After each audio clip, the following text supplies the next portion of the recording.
จับเฮ้ยกัน กิ่งไม้ ไปได้ไหมอ่ะ ไม่ได้กิ่งไม้ มันพับกระจกเธอลงเลย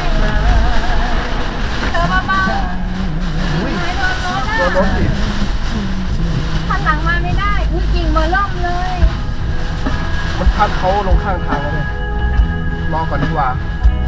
กระจกพับ นู่นน่ะนู่นน่ะ กระจกมันพับอ่ะ สุดท้ายเราจะปล่อยให้เราทำใจครับเป็นรอยแล้วมั้งใจนะครับฝาก ร้อนหนูไปเด็ด แม่ อันใหญ่ๆเลยคันนั้นจอดเลยอ่ะจอดเต็มเลย จอดดิมันฝังมาโดนรถเราจนปิวเลยอ่ะเมื่อกี้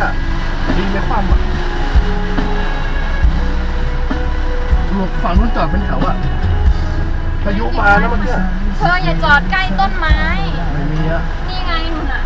ต้นนู้นน่ะ จะหักมาเหรอเฮ้ยรถสิบล้อมายืนฝังไว้เลย มันจะหักไว้ไงนะเธอต้องไปตรงที่โล่งๆไม่มีต้นไม้ไง